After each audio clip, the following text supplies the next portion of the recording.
आज कुंथुनाथ भगवान की स्तुति प्रारंभ करते हैं। प्रशंसितो यो न बिभर्ति हर्षम, विरोधितो यो न करोति रोषम, शीलव्रताद् ब्रह्म पदं गतो यस्, तं कुंथुनाथं प्रणमामि हर्षात्। प्रशंसितो यो न बिभर्ति हर्षम,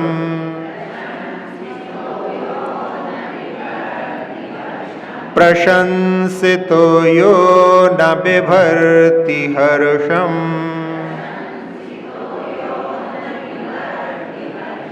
विरोधितो यो न करोति रोषम, विरोधितो यो न करोति रोषम, शीलव्रताद् ब्रह्म पदं गतो यस्, शीलव्रताद् ब्रह्म पदं गतो यस्,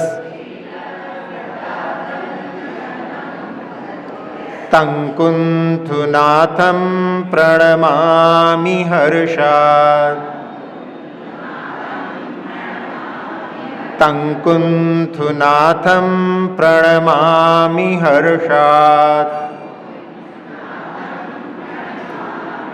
प्रशंसितो यो न बिभर्ति हर्षम,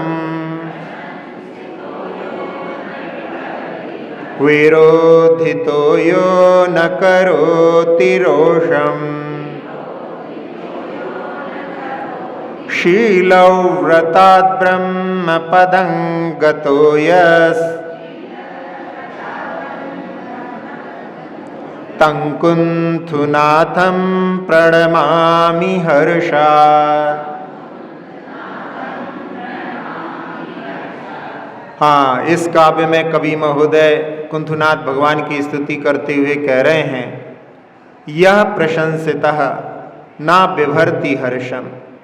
जब प्रशंसा की जाती है जो हर्ष को धारण नहीं करते, और विरोधित यानी निंदित होते हुए ना करोति रोषम, और उस समय में क्रोध को धारण नहीं करते।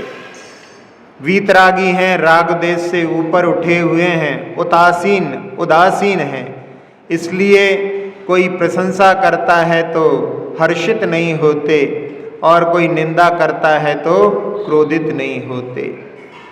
शीलव्रताद् ब्रह्म पदं गतः, जिन्होंने शील व्रतों से ब्रह्म पद को, मोक्ष पद को प्राप्त किया है, तं कुंथुनाथम हर्षात् प्रणमामि।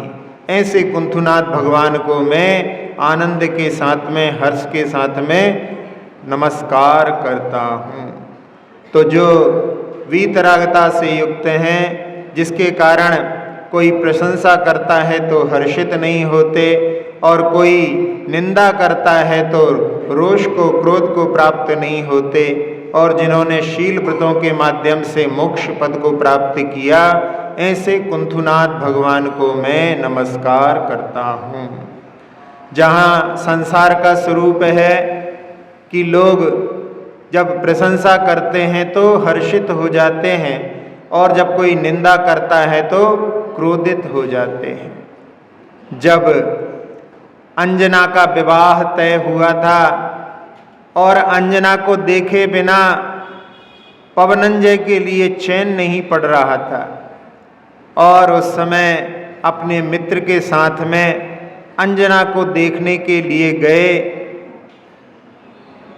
अपनी सहेलियों के साथ में अंजना अपने महल में बैठी हुई थी, और ऊपर से जाकर के वहाँ से झांक करके पवनंजय देख रहे हैं, और उधर उनकी वार्ता भी उनके कानों में पड़ रही है। वसंतमाला सखी कहती है कि हमारी अंजना का भाग कितना अच्छा है, हम लोग तो तीर्थ यात्रा पर आए थे और यहीं पर जो है वर का चयन हो गया, इतना सुंदर वर मिला है, हमारी अंजना तो बहुत भाग्यशाली है। अपनी प्रशंसा सुनकर के पवनंजय फूल गए। कौन नहीं फूलता, ये संसार का स्वरूप है। और उस समय में एक मित्रकेशी नाम की एक सखी कहती, अरे नहीं, जिससे पहले बात चल रही थी यदि उसके साथ में विवाह होता तो कोई बात होती। किसी ने पूछा क्यों, उसमें क्या, क्यों मना कर दिया, क्या खासियत है? तो उसमें कहा कि वो इसी भव से मुक्ति को प्राप्त करेगा। वो बचपन से ही कि मेरे दादाजी कहाँ गए, मेरी दादी कहाँ गई, इस प्रकार की बातें करता है और इसी भव में दीक्षा लेकर के मुक्ति को प्राप्त करने वाला है, ये सोच करके उसके साथ में विवाह नहीं किया। लेकिन उसके साथ में एक दिन में जो सुख मिलता है, इसके साथ पूरी जिंदगी नहीं मिलेगा। कहाँ वो सागर के समान और ये गोखुर के समान। गोखुर गाय के खुर से जो गड्ढा बन जाता है उसमें पानी, और कहाँ वो समुद्र। ऐसी तुलना कर दी। और वहाँ जो पहले प्रशंसा में फूल रहे थे अब जो है क्रोधित हो गए। और उस समय में कि ये जो है मना नहीं करती, मतलब लगता है कि ये भी उसको चाहती है। और उस समय में तलवार लेकर के आगे बढ़ते हैं। मित्र रोकता है कि क्षत्रियों की तलवार स्त्रियों पर नहीं उठती, शत्रुओं पर उठती है। और उस समय में रोक तो लिया, लेकिन ये जो अपन प्रकरण देख रहे हैं कि संसार का ऐसा प्रकरण होता है कि लोग प्रशंसा करते हैं तो फूल जाते हैं और निंदा में कूलने लगते हैं। लेकिन जो वीतरागता से युक्त होते हैं वो शत्रु और मित्र में सब में समान भाव रखते हैं। मित्र की प्रशंसा में भी हर्षित नहीं होते और शत्रुओं की निंदा में भी रोषित नहीं होते। आचार्य पूज्यपाद स्वामी ने समाधि तंत्र में कि योगी किस प्रकार की भावना करके शत्रुता मित्रता से ऊपर उठ जाते हैं, उस समय में वो कहते हैं वहाँ पर कि वो विचार करते हैं कि ये मुझे जानता नहीं है, जो मेरे को जानता नहीं है वो मेरा मित्र और शत्रु कैसे हो सकता है, और जो जानता है वो भी मेरा मित्र और शत्रु कैसे हो सकता है। क्योंकि आत्म स्वरूप को जो जानता है वो कभी भी जो है किसी के प्रति प्रतिकार की भाव नहीं करेगा, और जो नहीं जानता अज्ञानी है उसके प्रति भी क्या, अज्ञानी के प्रति, अज्ञानी तो रोगी के समान होता है। जैसे रोगी को देख करके करुणा का भाव आना चाहिए, उसके प्रति रोष का भाव आने की बात नहीं रहती। तो ऐसे जो योगी होते हैं उस राग द्वेष दोनों की परिणति में समता भाव को धारण करते हैं। आप लोगों के लिए पहले सुनाया था कि यशोधर महाराज के प्रति जहाँ राजा श्रेणिक ने गले में सर्प को डाला था और चेलना के द्वारा वो सर्प का उपसर्ग दूर हुआ, लेकिन दोनों के प्रति समान भाव से जब आशीर्वाद दिया तो वहाँ पर जिसने उपसर्ग दूर किया है उसके प्रति हर्षित होकर के आशीर्वाद नहीं दिया, और जिसने उपसर्ग किया उसके प्रति कोई रोष का भाव नहीं।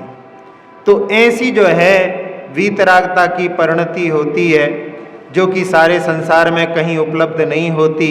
इसीलिए यहाँ पर कि भगवान आपकी जो प्रशंसा करता है आप उसमें हर्षित नहीं होते, और आपका जो विरोध करता है, निंदा करता है, तो आप उसमें भी क्रोध नहीं करते। उदासीन ऊंचे भावों में स्थित हैं, राग देश से ऊपर उठे हुए हैं। जहाँ समंत भद्र स्वामी ने भी पूज्य वासु पूज्य भगवान की स्तुति करते हुए ना निंदया नाथ विवांत वैरे न पूज्यार्थस्तोई वीत रागे, यानी आपको पूजा से भी कोई प्रयोजन नहीं है और ना आपको निंदा से भी, क्योंकि आप विवांत वैरे, आपने वैर पर विजय प्राप्त कर ली है। इसलिए कोई यदि आपकी निंदा भी करता है तो उससे आपको कोई प्रयोजन नहीं। ऐसी वीतरागता का जो आनंद प्राप्त करते हैं, जहाँ संसार में भी जो लोग जब राग देश की परिणति से ऊपर उठते हैं तो उनके प्रति भी अपने लिए मन में श्रद्धा का भाव, उनके प्रति भी कि इन्होंने कुछ उपलब्धि किया है, वहाँ पर दृष्टि जाती है। वर्णी जी के बारे में भी आप लोगों को सुनाया था कि जब एक विद्वान ने उनकी वहाँ पर निंदा की, लेकिन उन्होंने उसके प्रति कोई भी प्रतिकार का भाव नहीं किया, और बाकी के लोग वहाँ पर मन में जो है उनके हलचल होने लगी, चेहरे पर भी व्यक्त होने लगा, और वहाँ पर आपस में चर्चा में भी करने लगे। उस विद्वान ने सोचा कि अभी चिढ़ रहे हैं तो चिढ़ाने में और मजा आता है, तो और करने लगे। लेकिन वर्णी जी बिल्कुल शांत बैठे रहे, जबकि गर्मी में बिहार करके गए थे।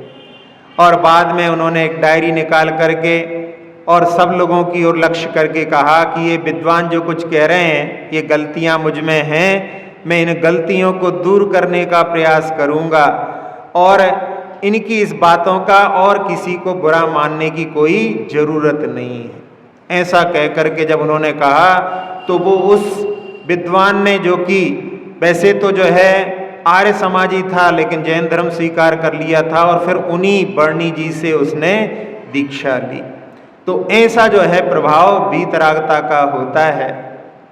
एक बसंता नाम के एक त्यागी शिखर जी की यात्रा पर जा रहे थे, और रास्ते में चलते चलते पद यात्रा थी, पुराना जमाना था। एक बार एक गांव में एक घर के बाहर चबूतरा ओटला जो होता है, उस पर वो पैर फैला करके बैठ गए। सोचा कि थोड़ी देर यहाँ पर विश्राम कर लें, लेकिन वो एक मुस्लिम का घर था, और उसमें उसका जो मालिक था बड़ा क्रूर प्रवृत्ति का था, और उसने जब देखा तो उसने वहाँ पर अपने नौकर को गुस्से में बोला, काफिर को यहाँ से भगाओ। तो नौकर के आज्ञा पालन करना है, उसने वैसा ही किया। और उस समय में जब वो वहाँ पर कुछ बोलता है और ये वहाँ से उठ करके जाते हैं, लेकिन फिर भी कि आप सब लोगों का भला हो, और उनके लिए आशीष दे करके गए। उनकी आवाज़ को सुन करके गांव के और भी लोग निकल आए, और उन्होंने कहा कि इन्होंने आपके साथ में ऐसा व्यवहार किया, फिर भी आपने इनके लिए आशीर्वाद दिया। तो उन्होंने कहा कि हमारे लिए तो सबके लिए भलाई की ही भावना रहती है, और मेरे पास में कुछ रत्न रखे हुए थे, वो रत्न मेरे सुरक्षित रहे, इसलिए मैं हर्षित होकर के इनको आशीर्वाद दे रहा हूँ। तो उस समय में उन्होंने कहा कि इनके पास में कुछ रत्न रखने की कोई पिटारा आदि तो दिखाई नहीं दे रहा है, फिर ये ऐसा क्यों कह रहे हैं? लोगों ने पूछा कि आपके रत्न कहाँ पर छुपा के रखे हैं? तो उन्होंने कहा कि वो रत्न जो है हमने अपने हृदय में रखे हैं, समता क्षमा आदि जो रत्न हैं वो हमारे हृदय में हैं, वो सुरक्षित रहे, इसलिए मैं हर्षित होकर के इनको आशीर्वाद दे रहा हूँ। यदि वो लुट जाते तो मेरे लिए रोने की बात होती, दुखी होने की बात होती, लेकिन वो सुरक्षित रहे तो मैं इनके लिए शुभाशीष दे रहा हूँ। और वहाँ पे गांव के लोग सारे जो है उनको कि ये तो पहुँचे हुए, यानी जिसमें कि राग देश की परिणति से जब कोई ऊपर उठ जाता है तो सबके मन में उसके प्रति श्रद्धा का भाव उत्पन्न होता है। वो सब लोग उनके पैर पड़ने के लिए आने लगे। यहाँ पर वो पैर पड़ने आ रहे हैं, उसमें कोई बड़ी बात नहीं है, लेकिन जो जिस घर से उनको निकाला गया था वो भी उस बात को सुन करके उनके चरणों में आकर के क्षमा मांगने लगा। तब लोगों ने समझा कि वास्तव में वीतरागता का प्रभाव जो है एक अचिंत्य प्रभाव होता है। तो ऐसे प्रभाव को जहाँ जो कोई धारण करता है वो वीतरागता सभी को जो है हर्षित करने वाली होती है। एक बार एक ऐसे ही विद्वान पद यात्रा कर रहे थे और रास्ते में उनको कुछ लुटेरे मिल गए और उन लुटेरों ने उनके पास में जो कुछ थोड़ा बहुत सामग्री थी उसको छीन लिया और कुछ सिरफिरे टाइप के थे और उनको एक कुएं में धक्का दे दिया। अब वो कुएं में कम पानी था इसलिए वो उनके लिए कोई ज़्यादा परेशानी नहीं हुई, लेकिन अब कुएं से निकलना बिना रस्सी के, बावड़ी एक अलग होती है जिसमें सीढ़ियाँ होती हैं उससे निकल सकते हैं अब, लेकिन कुएं से कैसे निकलें। तो वो वहीं बैठ कर के और भक्ति करने लगे, भगवान की भजन गाने लगे।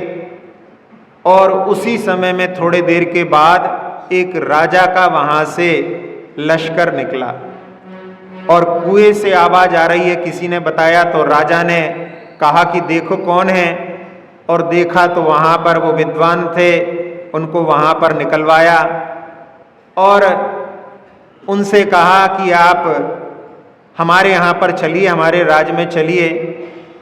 और वो जो है उनके राज्य में चले गए। विद्वान थे तो उनको वहाँ पर अच्छा पद मिल गया और राज्य पर कुछ संकट आए तो उनकी सलाह से वो संकट दूर हो गए, तो उनको वहाँ पर महाअमात्य यानी मुख्यमंत्री का पद दे दिया गया।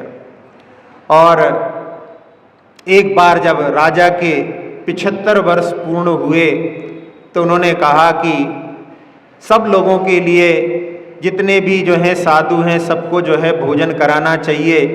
तो उन्होंने सब साधुओं के लिए आमंत्रण दिया और उसमें उन्होंने देखा कि जिन लुटेरों ने उनको लूटा था वो भी जो साधु बन करके भोजन करने आए हुए हैं। अब वो वहाँ पर डरते हैं, तो उस समय में उनको बुला करके जब बुलाते हैं तो वो डरते हैं कि आज तो जो है अपनी खैर नहीं है, क्योंकि अपन ने इनको लूटा था और ये तो यहाँ पर राजा के मुख्य हैं, तो इसलिए अपनी तो आज खैर नहीं। लेकिन उन्होंने राजा के पास ले जा करके कहा कि ये हमारे मित्र हैं और इनका विशेष सम्मान करके इनको यहाँ से विदा करना चाहिए। और उनके लिए धन संपत्ति दे करके उनको जब विदा किया, अब संपत्ति बहुत सारी यानी उठाने में परेशानी थी, तो उन्होंने एक सेवक को भी कि जा करके इनको जहाँ तक इनका निवास हो वहाँ तक छोड़ करके आ जाओ।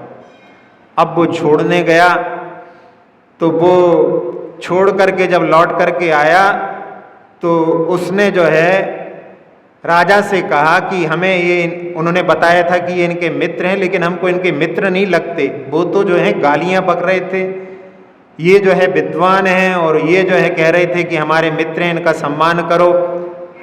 तो उस समय में राजा ने उनसे पूछा कि तुमने जिनका सम्मान करवाया वो तो जो है अच्छे व्यक्ति नहीं लग रहे थे, तो तुमने ऐसा क्यों किया।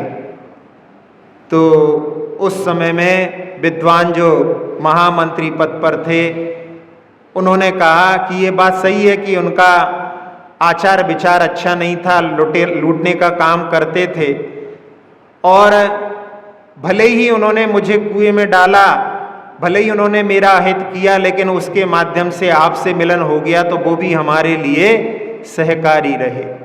और साथ ही साथ में हमने सोचा कि ये लूटने का काम करते हैं, बहुत से लोगों को दुखी करते हैं, यदि एक बार इनके पास में कुछ संपत्ति आ जाएगी तो हो सकता है ये अपने जीवन का निर्वाह उसके माध्यम से कुछ व्यापार करके कर लेंगे और इसके माध्यम से बहुत सारे लोगों को परेशानी नहीं होगी। जब राजा ने उन महामंत्री के विचार को सुना तो खड़े होकर के उनको हृदय से लगा लिया कि कितनी ऊंची सोच है कि जिसने इनके साथ में उपकार किया उनके प्रति भी जो है उपकार की भावना और सबके कल्याण की भावना से भरे होने के कारण में जहाँ कोई प्रशंसा करता है हर्षित होते हैं, कोई विरोध करता है वहाँ पर रोष आता है, लेकिन इनके मन में सबके प्रति कल्याण की भावना भरी हुई है। तो ऐसी जहाँ पर राग द्वेष से ऊपर उठ कर के परिणति होती है वो प्रशंसनीय मानी जाती है। अपन भी आगम में कई ऐसे उदाहरण देखते हैं जिस समय जब धवल सेठ के लिए वहाँ पर दंडित करने की बात आती है तो उस समय में श्रीपाल यही कहते हैं कि इनके निमित्त से भले ही इन्होंने हमको समुद्र में डाल दिया, लेकिन इसके निमित्त से आपसे मिलन हुआ तो ये तो अपने सहकारी हुए। तो ऐसी जो है सकारात्मक सोच जहाँ पर होती है, वहाँ पर व्यक्ति क्रोध आदि से ऊपर उठ जाता है। तो इस प्रकार की परिणति तो यहाँ पर जब संसार में देखने के लिए मिलती है, वो भी हमारे लिए हर्षित करती है। तो जहाँ भगवान के लिए कहा जा रहा है कि जो प्रशंसा करने पर कभी भी हर्षित नहीं होते और विरोध करने पर कभी रोष को प्राप्त नहीं होते, ऐसे भगवान जिन्होंने शील और व्रत के माध्यम से ब्रह्म पद को प्राप्त किया। जहाँ अणुव्रतों का वर्णन आता है, वहाँ पर श्रावक लोग अणुव्रतों का पालन करते हैं और साथ साथ में 7 शील का भी पालन करते हैं। उन शील के लिए आचार्य पूज्यपाद स्वामी ने लिखा है कि वो शील व्रत सप्तशील जो कहलाते हैं, वो व्रतों की रक्षा करने वाले होते हैं। जैसे फसल की रक्षा बागड़ से होती है, तो बागड़ जिस प्रकार से फसल की रक्षा करने वाली है, इसी प्रकार से ये 7 शील जो हैं, गुणव्रत, शिक्षा व्रत हैं, ये अणुव्रतों की रक्षा करने वाले हैं।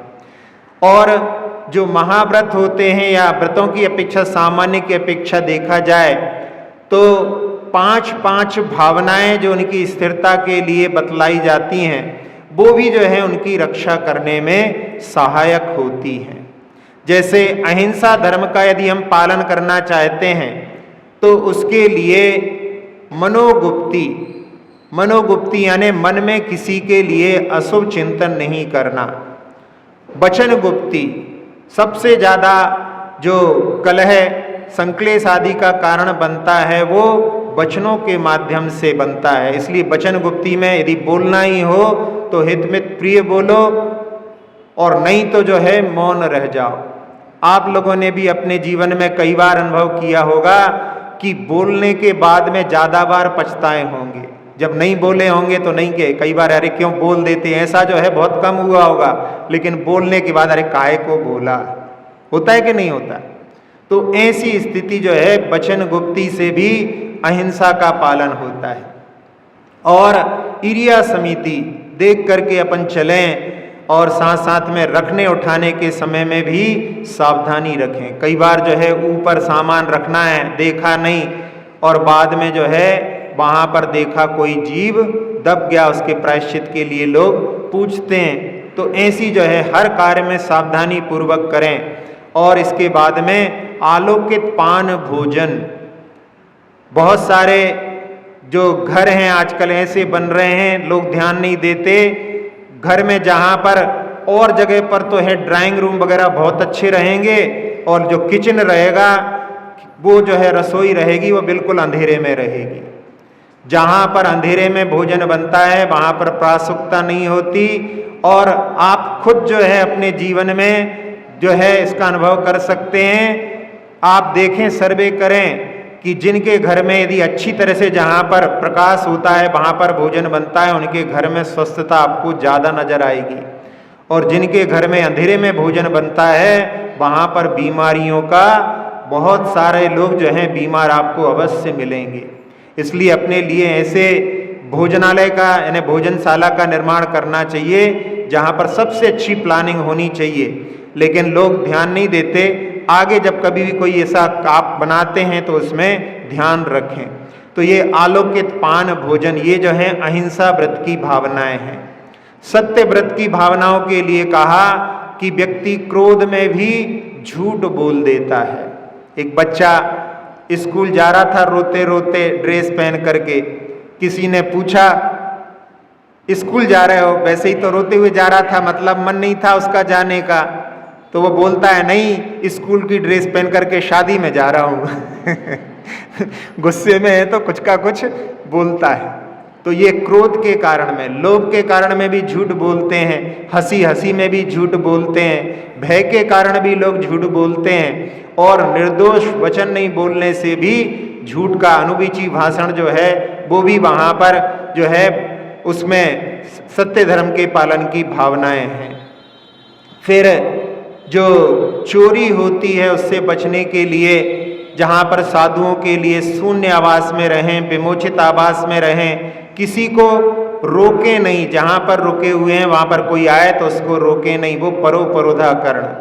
भैक्ष शुद्धि यानी अपनी भिक्षा में शुद्धि के साथ में आहार करें, और साधर्मियों के साथ में ये मेरा है ये तेरा है इस प्रकार का विसंवाद ना करें, क्योंकि ये विसंवाद भी जो है चोरी की जड़ होती है। ये मेरा है इस प्रकार का भाव जो है पर पदार्थ के प्रति, वो भी जो है वहाँ पर चोरी की भावना के लिए प्रेरित करता है। तो उससे बचने के लिए वहाँ पर विसंवाद ना करें।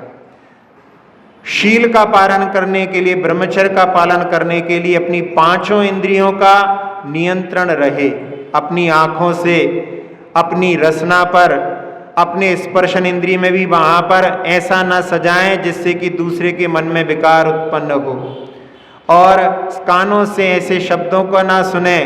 इस प्रकार से पूरे पांचों इंद्रिय संबंधी वहाँ पर नियंत्रण उसमें आ जाता है। और परिग्रह से बचने के लिए, अपरिग्रह की जो भावनाएं हैं उसमें जो प्रिय है उसके प्रति राग भाव, जो मनोज्ञ है उसके प्रति राग भाव, जो अमनोज्ञ है उसके प्रति द्वेष भाव से बचें। तो ऐसे जो है शील और व्रत के पालन से जिन्होंने मोक्ष पद को प्राप्त किया है, ऐसे कुंथुनाथ भगवान को हर्षात प्रणमामि, बड़े हर्ष के साथ में, आनंद के साथ में उनको प्रणाम करता हूँ, ऐसा भाव इस काव्य में है। इस काव्य का पुनः उच्चारण कर लेते हैं। प्रशंसितो यो न बिभर्ति हर्षं,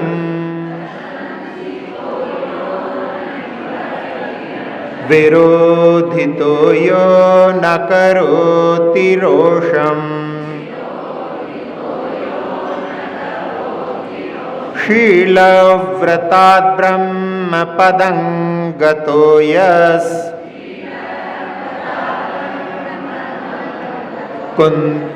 तं कुंथुनाथं प्रणमामि हर्षा।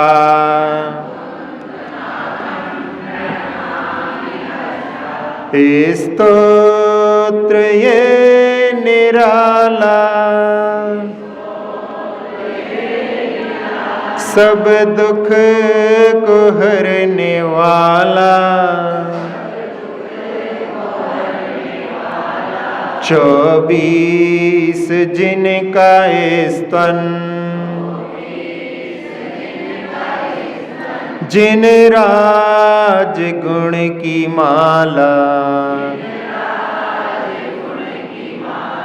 स्तोत्र ये निराला,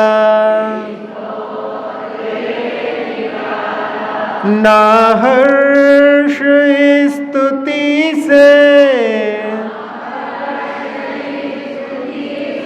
न विरोध रोष लाए,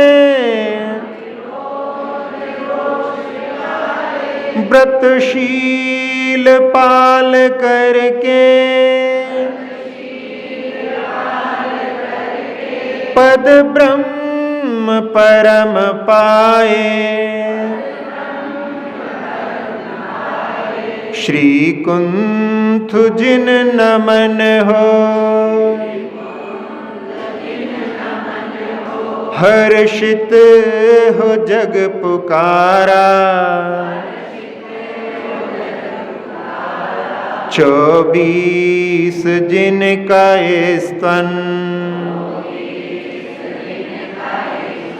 जिन राज गुण की माला,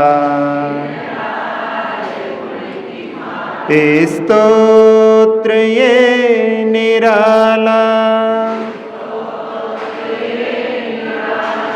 नाम पूर्व भव स्वर्ग कौन सा, क्या है मात पिता का नाम, नगर चिन्ह और नाम तीर्थंकर, क्यों थामी वैराग्य लगाम। कौन है दाता प्रथम पारणा, कितना है छद मस्त का काल, मुख्य गणियत कितने गणधर, कहाँ मिली निर्वाण की माँ। 17वें भगवान कौन से स्वर्ग से आए थे? सर्वार सिद्धि, यानी 15वें 16वें 17वें तीनों भगवान जो हैं सर्वार सिद्धि से आए थे। और उनका नाम क्या था पूर्व में? सिंहरथ नाम था। अच्छा, और पिता का नाम शूरसेन उनके पिता का नाम था, और माता का नाम श्रीकांता, कांता यहाँ चल जाता एक इसमें भी, तो श्रीकांता नाम था माता का। और कौन सी नगरी में जन्मे? हस्तिनापुर, जो है कुरुवंशी हैं। और इनका चिन्ह क्या है? बकरा चिन्ह है, अज इनका चिन्ह है। और इनको वैराग्य का कारण जाति स्मरण, यानी पूर्व भाव का स्मरण उनको वैराग्य का कारण बना। और दीक्षा लेकर के प्रथम आहार कौन से राजा के यहाँ हुए? धर्ममित्र राजा के यहाँ प्रथम आहार हुए। और कितने वर्ष तक तपस्या की? 16 वर्ष तक तपस्या करने के बाद में कैवल्य को प्राप्त हुए। और उस समूह शरण में कितने गणधर थे? 35 गणधर थे। इनके 36 थे, इनके 35। और मुख्य गणी स्वयंभू इनके मुख्य गणी थे। और कौन से कूट से मुक्ति प्राप्त की? हाँ, प्रथम कूट। वैसे तो प्रथम कूट गणधर स्वामी का माना जाता है, लेकिन 24 तीर्थंकरों में प्रथम कूट ज्ञानधर कूट से उन्होंने मुक्ति को प्राप्त किया। ऊर्ध विमान सिंह रथ आए, शूरसेन नृप कांता मात, कुंथ चिन्ह अज हस्ति नागपुर, बने श्रमण कर अतीत याद, धर्म मित्र पड़ गाहे अतिथि, 16 वर्ष बाद जिनवर, गणी 35 स्वयंभू आदि, मुक्ति ज्ञान धर कूट शिखर। कुंथुनाथ भगवान के बारे में एक बात और कि उत्तर पुराण में लिखा है कि उन्होंने जब एक बार परिभ्रमण कर रहे थे अपने मंत्रियों के साथ, तो दूरी पर उनको पहाड़ पर एक मुनिराज दिखाई दिए और उन्होंने ही मंत्री को बतलाया। तो मंत्री ने वहां पर उनको नमन किया और पूछा उन्होंने कि इनकी क्या गति होगी। वैसे तो अवधि ज्ञान के धारी थे, लेकिन उन्होंने कहा कि यदि तपस्या करके हो सकता है केवल ज्ञान प्राप्त करें, यदि नहीं कर पाए तो अगले भव में सुखों को, चक्रवर्ती आदि वैभव को भोग करके फिर निर्वाण को प्राप्त करेंगे। तो उन्होंने वहां पर अवधि ज्ञान का प्रयोग नहीं किया, लेकिन उनके जीवन में पहाड़ के ऊपर दूर कहीं पर साधु के, यानी वैसे तो कहते हैं कि कभी मिलना नहीं होता, लेकिन दूर पर जो है उन्होंने ऐसा बतलाया है। ऐसा वर्णन उत्तर पुराण में आया है। अक्षर पद मात्रा से दूषित वचन अगर ममहीन रहे, और प्रमाद कषाय के वश में सम्यक अर्थ विलीन किए, जिन वाणी माता मेरी उन सब त्रुटियों को क्षमा करें, दें आशीष शीघ्र हम सबको केवल लब्धि रमा मिले, प्राप्त हमें हो बोधि समाधि परिणामों की शुद्धि हो, निज आत्म उपलब्ध हमें हो शाश्वत सुख की सिद्धि हो, चिंतित वस्तु दात्री माता चिंतामणि उपमा भाती, करूं वंदना पूर्ण विनय से चरण रखूं मैं ये पाती, कर जिन वाणी स्तुति तन की ममता टार, महामंत्र का जाप अब सभी जपे नव बार।